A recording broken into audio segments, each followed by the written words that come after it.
Om Aganatimanandasyanganangana Salakya Chaksurun Miritam Yanatashmai Sri Guruve Namaha Sri Chaitanyamanovistam Stapitam Yena Bhutare Swayam Ripakaramyam Darati Swaparantikam Vandeham Sri Guru Siyata Parakamalam Sri Gurun Vaishnavam Sri Rupam Sagadatam Sahagana Raganatam Vitam Samsadevam Sadvaitam Savadutam Parijana Saitam Krishna Chaitanya Devam Sri Radha Krishna Padan Sahagana Lalita Shivishikan Vidam Stam Hey Krishna Karuna Sindhu Dinabandhu Jagapate Gopisha Gopika Kanta Adhikanta Namostate Jayatam Sarado Pangom Mamamadea Matagati Matsavesha Param Boja Radhana Madana Mohanam Sriman Rasa Rasaram Vivamsipana Karsan Venayosino Vikara Gopinata Sri Sinam Divyad Vindaranya Kalpadrumada, Srimad Ratnagara, Shimashanishto, Shri Radha Shila Govinda, Prashadabhi Sevamanushmanami,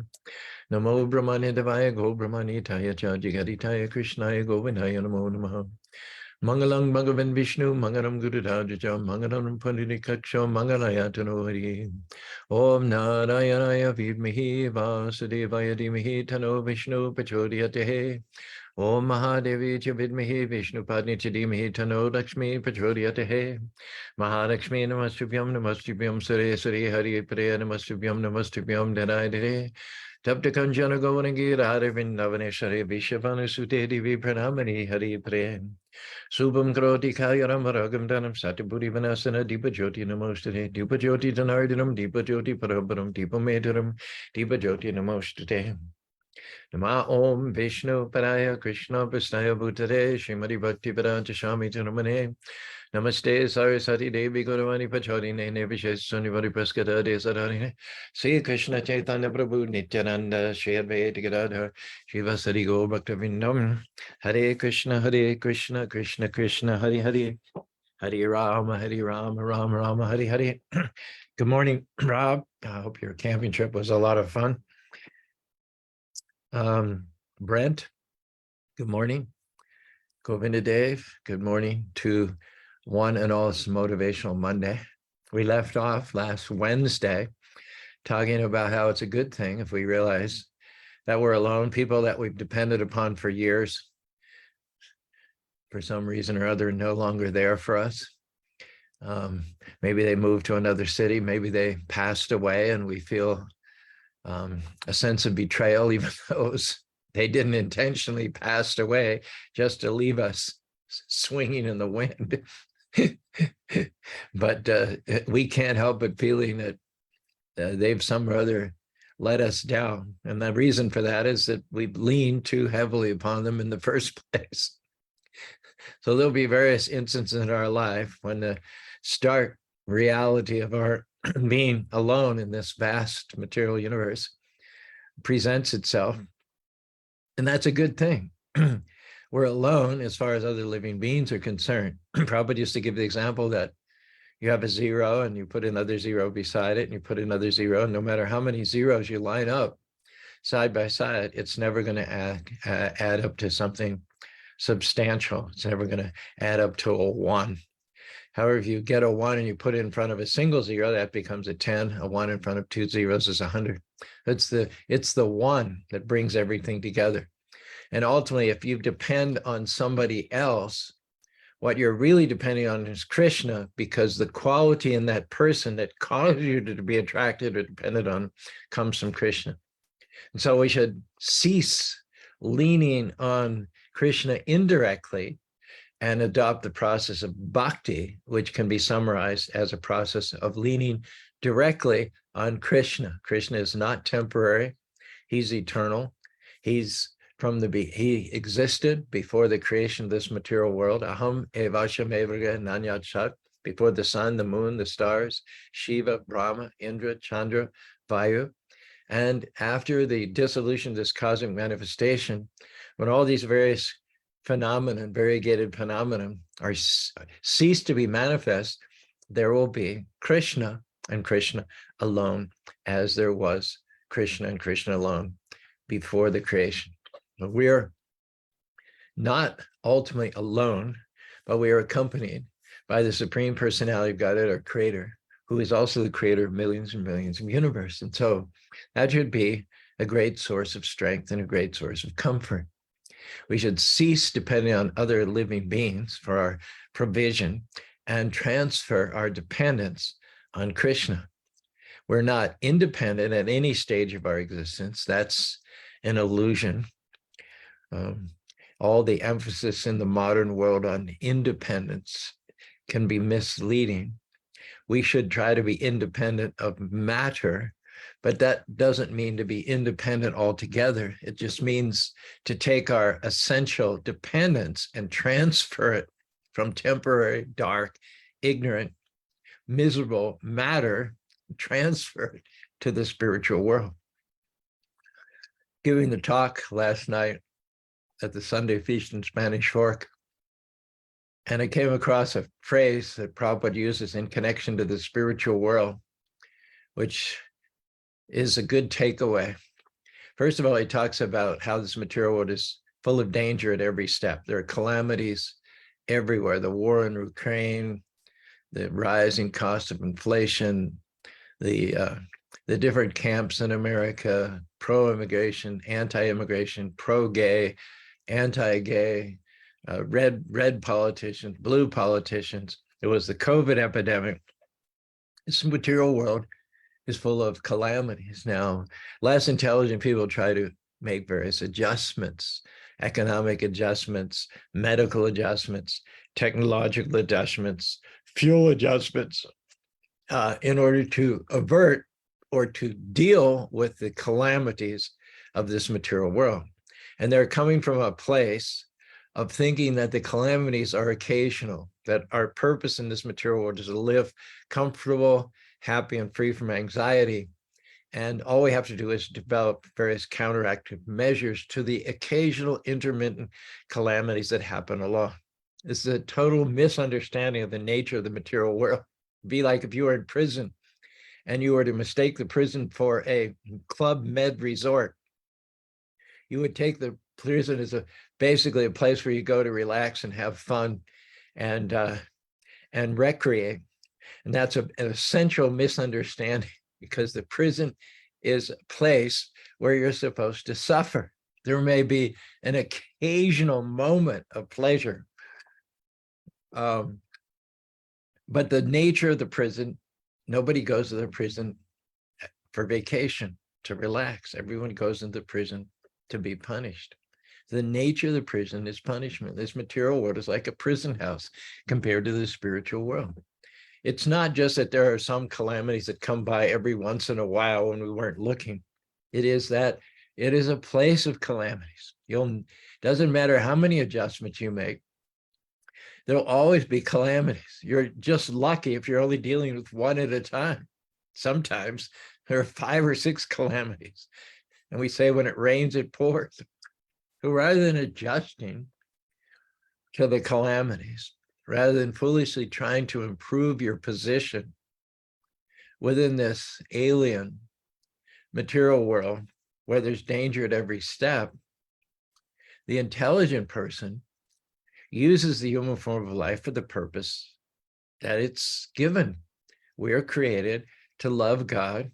We're created to live eternally, a life of bliss and knowledge in the spiritual world.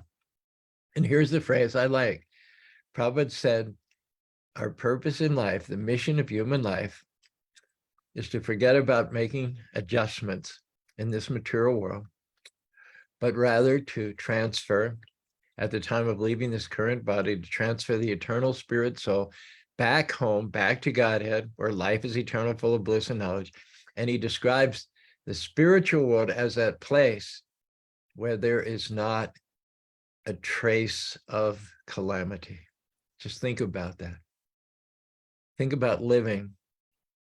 And if you're honest, that's where we'd all like to be. All of our adjustments indicate an aversion, a repugnance for catastrophes, for calamities, for loss, for pain, isn't it? The very fact that we're trying to adjust within this material world indicates that we feel something's wrong. We feel that we shouldn't have to suffer. We feel a yearning towards a life that's eternal, full of bliss and knowledge. And the question is, how could we feel that yearning? How could that yearning arise if, in fact, that wasn't our true nature? If, in fact, it wasn't our ultimate destiny to live eternally a life full of bliss and knowledge. I'm thinking of a poem that says that you're not this body you're living in, your eternal spirit soul, so where shall it begin? Every living entity, including you, is eternal. It's the outer body, which is misty like morning dew, musty and crusty after youth passes, earth to earth, dust to dust, ash to ashes. Every 7 years, each cell is replaced. The old body's erased, defaced, displaced. Every cell is changing. You're always reincarnating. The question remains, who are you and what are you going to do about material contamination and reincarnation? You can ignore the concept and hit the exit by the nearest route, or you can stay and listen to our lyrics and get a vision of the truth. Most people are not open. They do not want to know. The question I propose from me to you is, do you have the eyes to see? The soul is unborn. It never grows old. You can tell by the way that we cry, trying to conform to a limited life. The soul is eternal. Death is so painful because we're not supposed to die. The soul is eternal. We know it inside. Like, why should I change my body again? That's the meaning of real human sense. If I'm eternal, why all the externally posturing and pretense? My time would be better spent overcoming rebirth and rising high in the spiritual sky.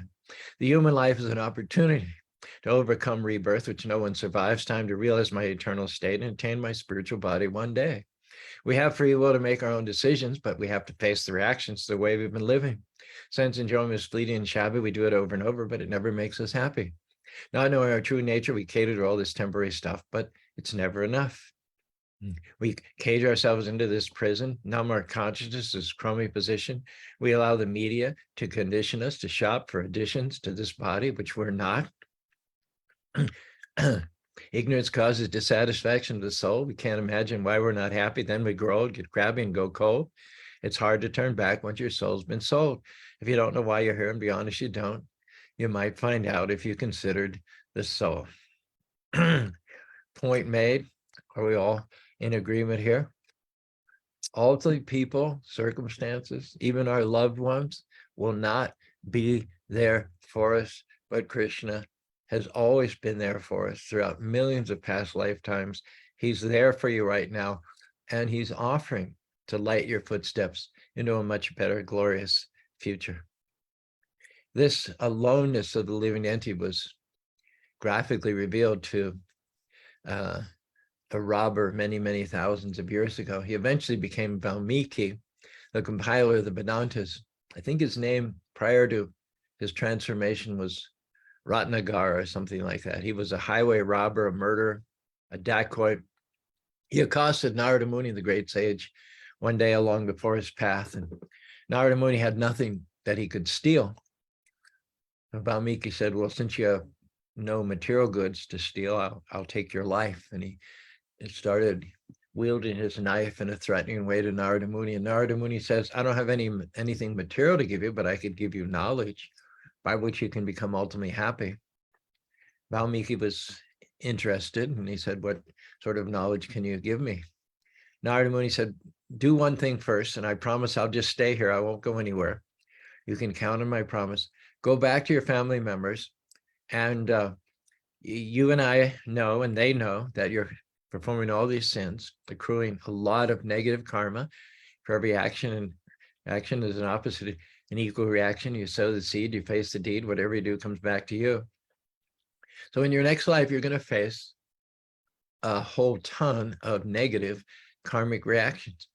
But you yourself, you only eat one bowl of soup, a chapati, a little bit of rice every day. The family members are the ones who are getting the benefits from your criminal activity. They live in a big house, they eat gourmet food, they have the best transportation, the best clothes. So in as much as they're getting the fruits of your sinful activities, why don't you go back and ask them if they will share in your karma? Valmiki says, I'll do that, and I'm sure that they'll say yes. I mean, after all, they love me, don't they? Valmiki returned after some time, and he was very downcast, shoulders slumped, dragging his feet, not able to face Narada Muni, look him in the eyes. Narada Muni said, what did they say? Valmiki said, my wife told me that I have chosen this profession. Whatever the reactions that are going to come from the profession I've chosen on me, she has nothing to do with it. I asked my teenage son just last week, I bought him a brand new chariot right out of the showroom. And he told me to get lost. He's not going to take any of my karma. I asked my daughter, for whom I just spent 10,000 rupees to get her married. She says, no way, Jose. Narada, I thought that my family members would support me and sustain me. But actually, they couldn't care less. Not only are they not willing to accrue my karma, but I suspect that when I get too infirm, too old and feeble to be able to continue to support them in the style to which they're accustomed, they'll abandon me somewhere, put me in an old age home, or give me an in-law apartment in the back and shove food under the door, and they'll pray for my hasty demise so that they can inherit all my property. So those that I thought were my loved ones, my supporters, are actually just burglars. They're actually thieves who are living in the house. And I'm so foolish that I'm putting my future on the line to support people who don't care a fig about me. There's a saying that I mentioned, I think 2 Sundays ago during the feast lecture: don't cross an ocean to be good to somebody who wouldn't cross a puddle to be good for you. Seems to be a good description of Valmiki's relationship with his family members. He's crossing an ocean in order to be good to them, but they will not cross a puddle in order to reciprocate the good that he's done to them. Eka prabhaditedam hidvaram sagarakushara buddha. Indeed, it says that every man comes into this world alone. We leave the world alone. Alone, as Valmiki's wife pointed out to him, you chose your profession. You could have been a farmer, you could have been a shopkeeper, but you chose to support us through robbing, and that was your choice. It's not my responsibility. It's actually true what she's saying. Eka prabhanyanam, we come into the world alone, we leave alone, we choose, we alone ultimately have the responsibility of choosing what profession we pursue in life. And as a result of the sins that we may have committed in the pursuance of that profession, we face our karma alone.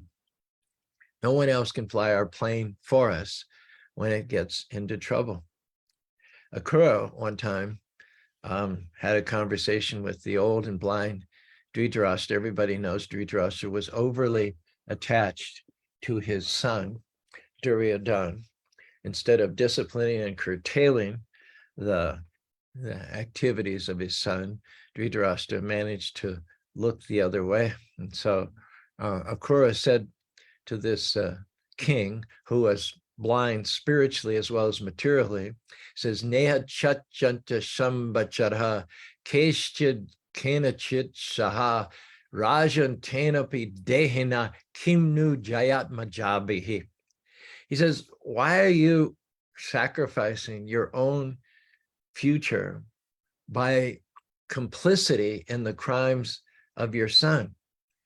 You should realize from an objective point of view that ultimately, though we're thrown together in this one short lifetime, along with so-called spouse and family and sons and daughters and cousins and uncles and grandchildren, although we're thrown together amongst these other spirit souls, it is a function of our karma, it is a function of their karma that we mix during this one short lifetime. But the fact is that none of us has a permanent relationship with anyone else. The one you call your spouse in this lifetime may very well, and in fact is likely not to be your spouse, not to be even among your circle of acquaintances in the next life. And the same thing could be said for your children, grandchildren, all of their relatives and acquaintances as well. As we've come together because of our karma, that same force of karma will disperse us in the next life. The current of a river, the swift current of a river, may bring together bits of debris, little twigs and dried leaves and cotton balls, and entangle them together for some time. But that same current that brought those disparate things together will eventually cause them to break up. Another nice example of the effect of time and the coming together of living entities are clouds. Clouds are moisture, which normally is invisible in the air, but when there are certain atmospheric conditions, that moisture becomes visible as nice, white, fluffy clouds.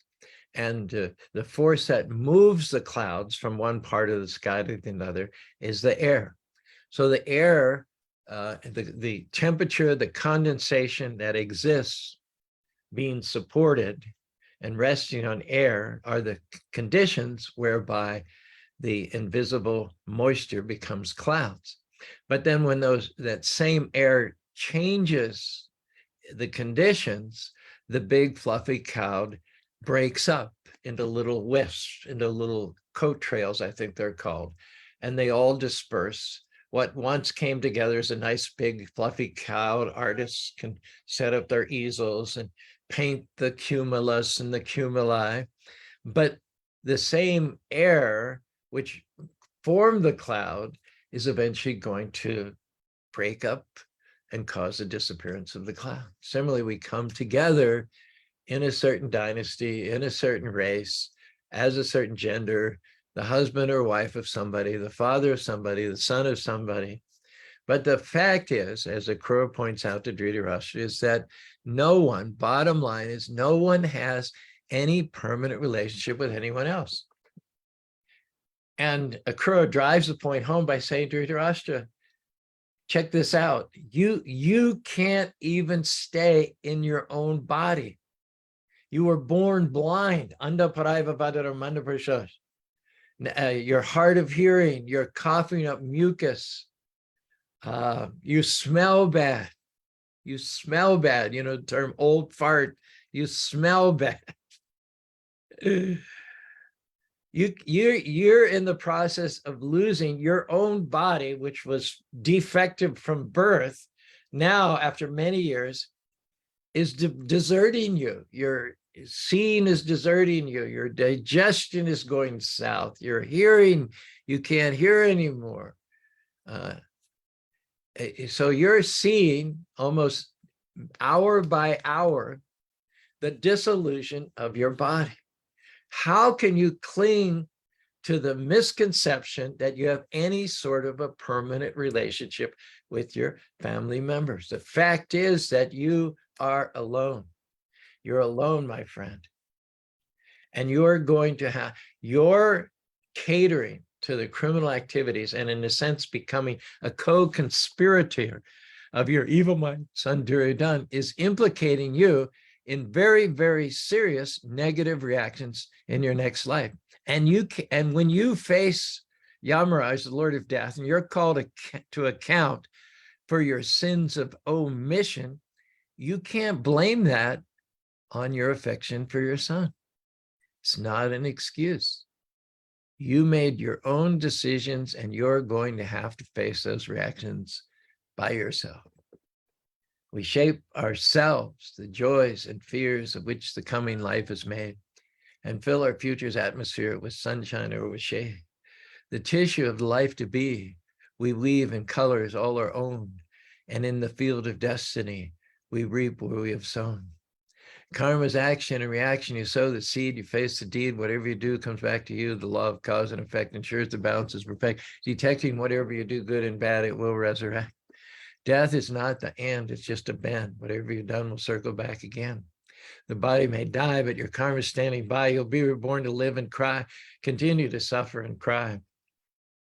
And then the question is there any purpose to our life on earth? Do we just die and continue to take birth? Is there any escape from the pain of coming back again and again and again? Well, the answer is yeah, because you're not the flesh, you're not the mind, eternal spirit, designed in the image of Almighty Divine, assigned to a service sublime, attracted by unselfish action, serving the Lord with dispassion, acting only for his satisfaction. Devoted souls achieve extraction from karmic reaction. If you want to burn up your karma, practice your dharma, pleasing the Lord, fashioned by his hand, acting according to his plan, and never, ever come back to this material world again. So let's move to the instance at hand of Gajendra. Gajendra was flush, intoxicated with strength, his power, his influence. The erotic circumstances in which we find him as the scene opens. Crocodile initially latches onto his leg and he doesn't take it very seriously. He thinks he can just shake it off. He thinks he's immune. He thinks he's invulnerable. He thinks he's indomitable, as most of us do, until something happens to show us that we're not. And gradually, as the struggle goes on day after day after day after day, Gajendra is unable to pull the crocodile onto the land where Gajendra is indomitable. The opposite is happening. The crocodile is succeeding in pulling Gajendra deeper and deeper into the water where Gajendra is not invulnerable. He's extremely vulnerable in the water. And he sees gradually that he's losing the fight, and that if things continue on as they are, he's going to become weaker and weaker and weaker. And ultimately, the crocodile is going to kill him. So what's happening throughout all of this is a process of expanding his consciousness. Initially, he's intoxicated.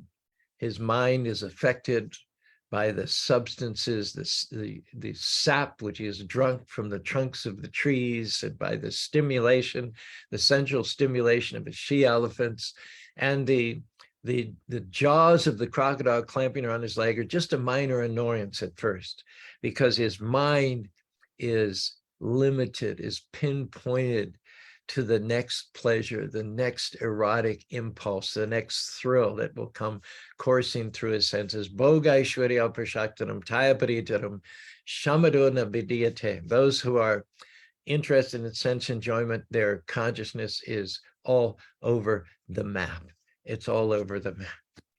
So he's only conscious of his body and of the little stimuli that he can get through his tasting, through his seeing, through his hearing, through his smelling, and through his touching. It's a very limited consciousness pinpoint on his body. But as his strength ebbs, and as he is distanced day after day after day from sense gratification, as he is more challenged and as he is subject to more and more misery, what happens is that as the body wanes, as the physical strength diminishes, his spiritual life begins to manifest itself once again.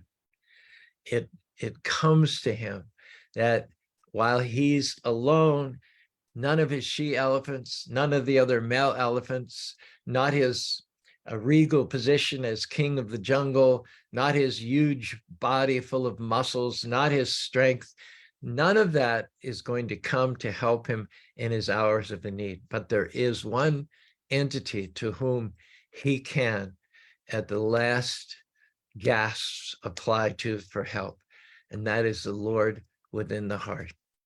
He has a sense that in his past life, he had a connection, he had a yoke with the Supreme Personality of Godhead. And without remembering the specific details of that past life, it says that we recollect the devotional service of a past life, but it doesn't mean that he has a vivid, specific recollection, that he doesn't reminisce exactly about doing arti and offering the incense and sweeping the temple floors and making flower garlands. But he has a sense that he has a friend who has never abandoned him, who has always accompanied him, and who is patiently waiting in the wings for such time as Gajendra would give up his independent attitude and recognize his ultimate dependence upon Krishna. Ham soaham chatam chayo shakena bhutamaram shahasra parivartana. The Lord is basically saying to Gajendra, now when everyone else has deserted you, when your fabled heralded strength and influence and your bodily virility is no more, do you now remember me, who am your old friend from lifetime after lifetime after lifetime? In fact, you and I are both like swans. We are not to do with this material world. We are not byproducts of matter. We are transcendental to this material world. Bottom line is, the soul is not affected by any amount of material calamities. In your dream, you may think a tiger is coming to eat you. In that dreamlike state, being bewildered by the vision of the tiger, you're thrashing, you're getting all tangled up in your bedclothes, you're perspiring. Beneath your closed eyelids, your eyes are going back and forth, and your pupils are dilating in fear. Your heartbeat is increasing, your blood pressure is rising. And in all of that, the tiger is not real. The tiger is not real.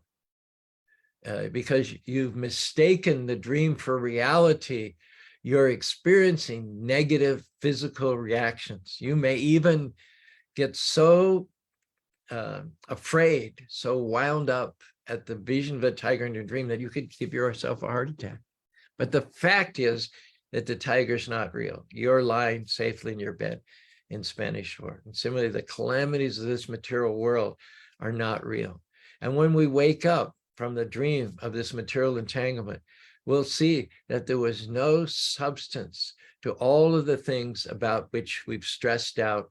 We've experienced hypertension, high blood pressure, anxiety. There was no substance to the misery in the first place. We spent all of our lives, wasting our lives, making adjustments to calamities which themselves were no more real or substantial than the tiger in our dream.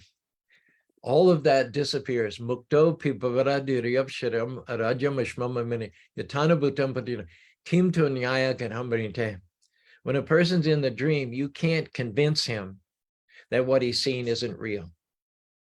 If you're seeing a tiger in the dream, you cannot be convinced that that tiger has no reality. So similarly, because we've identified with this material body, which in itself has no ultimate reality, it ceases at some future point of time, whereas that which is real has no cessation, that which is false has no endurance, that which is real has no cessation. So we've identified with that which has no endurance, and therefore that which is false. We cannot hang on to this material body indefinitely. And yet no one can convince us that we're not this body, apparently. The dream seems so real. The mystic power of the Lord in terms of his external energy is so real that in fact, no one can convince us that I'm not white or Caucasian or African-American, Asian, that I'm not male or female, that I don't have blue eyes or brown eyes, that I'm not 5'6" or I'm not 6'10". No one can convince us that this is not ultimate reality. But when we get in extremis, such as Gajendra, and when we've done devotional service in a previous life, which was the case with Gajendra, then that recollection, that general recollection of having had an unlimited, loving, all-powerful friend and having worshiped and served him from a previous life stands us in good stead at our hour of need. So Gajendra had a feeling that although he should have been totally freaked out, totally paralyzed, totally afraid, a peace descended upon him, which was his inheritance from the devotional service that he'd done in a past life. Though his body was seriously and gravely threatened, his soul had begun to wake up from its long slumber. Jeev jago, Gora Chandra Bole, Kota Nidra Jayo Maya Pisa Chiri Kale. At that point, Gajendra plucked a lotus flower from the lake and offered it to the heavens and prayed to Lord Krishna, Lord Krishna, please destroy that which is not destroyed by time. Please destroy that which is not destroyed by time. We see the expansion of Gajendra's consciousness. We see the appearance of wisdom, of sagacity. He's now looking at the big picture.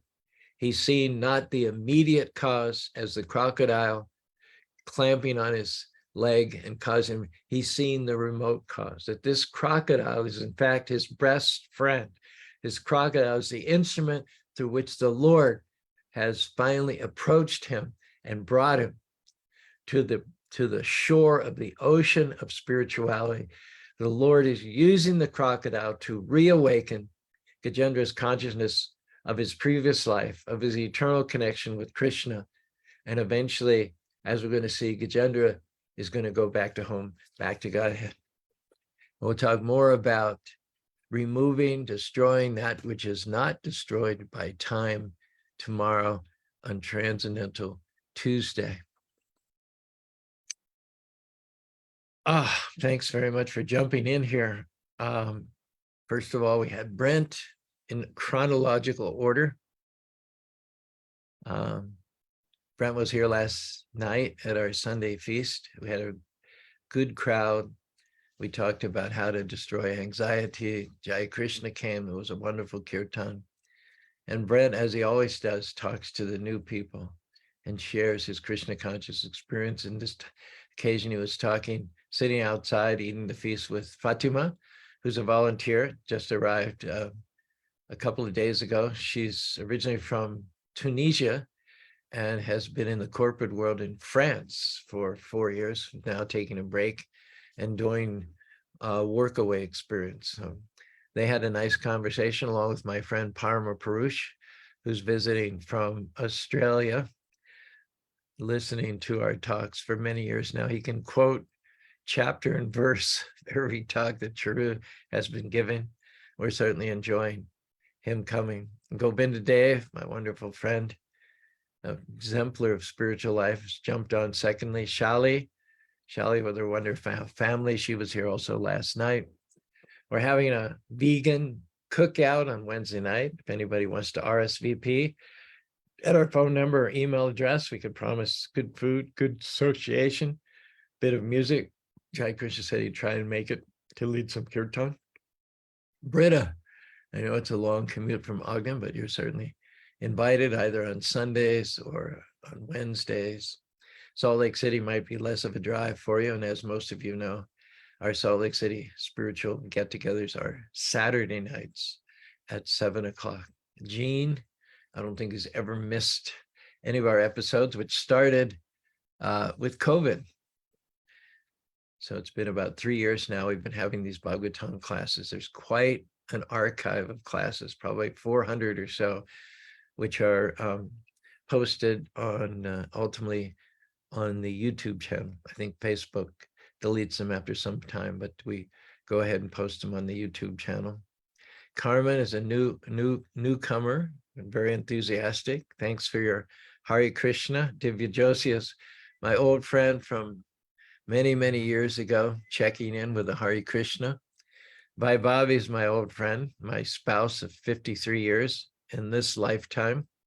We are brought together by the currents of the river in a very, very felicitous relationship and a very productive relationships. Britta from Ogden asks about the poems. Who wrote those? Let's see. The one about karma, I found something online and expanded on it and tweaked it. Most of the poems that I've come across are a little too wordy and the rhymes aren't as sharp and crisp enough. So I have an app, which is just like $3 down. It's called Rhymer's Block. And it will give you you can highlight any word and it will give you every word in the English language that rhymes from that. So if you aspire to do rap music, hip hop, or poetry, something like the Rhymer's Block app is essential. Makes the whole process of putting words together, being a wordsmith, very easy.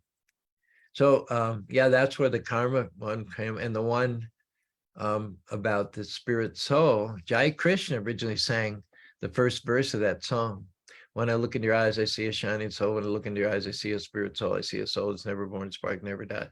So I just took that and ran with it. All the other verses are an extension of that one verse from a song that Jai Krishna and his Ananda Group band sang on stage at one of the color festivals maybe 10 years ago. I have 14 songs altogether, and they're just collated from various sources.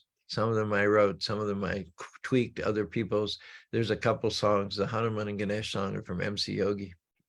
Okay, coming to Carmen here, reincarnation, free will, and karma are the tenets that answered my main questions and showed me Krishna conscious makes the most sense to me. Yeah, it's really impossible to explain things like suffering and our current circumstances, why some are rich, some are poor, why some are born in so-called affluent countries, and why some are not born, some are killed. It's impossible to understand all this without invoking the principles of karma and reincarnation. It's a good point. Spiritual life is what will expand the pinprick of consciousness that pleasure-seeking limits. Exactly. When you are predicated towards sense gratification, a mist descends over you. You live your life in a fog and you're unable to see things clearly. When the sun is high in the noonday sky, its effect is to dissipate the fog and you can see everything clearly. So similarly, when the sun of the Krishna conscious knowledge is prominent in your life, when it's overhead, you're not going to be trapped by all the various illusions which waylay this conditioned souls in this material world. So Carmen says, yes, thank you very much. We appreciate your joining us. After all, without anybody to hear, how would we be encouraged to speak? And Param Parush, he claims to be my greatest fan. He's visiting us all the way from Australia. And yet he says that Rob's takeaways are his favorite part of the Bhagavatam class. So Rob, what have you got today? Krishna Prabhuji. All right. So this is the calamitous life, full of suffering and strife. Give up adjustment and make advancement. Cool. Is that one or is that two?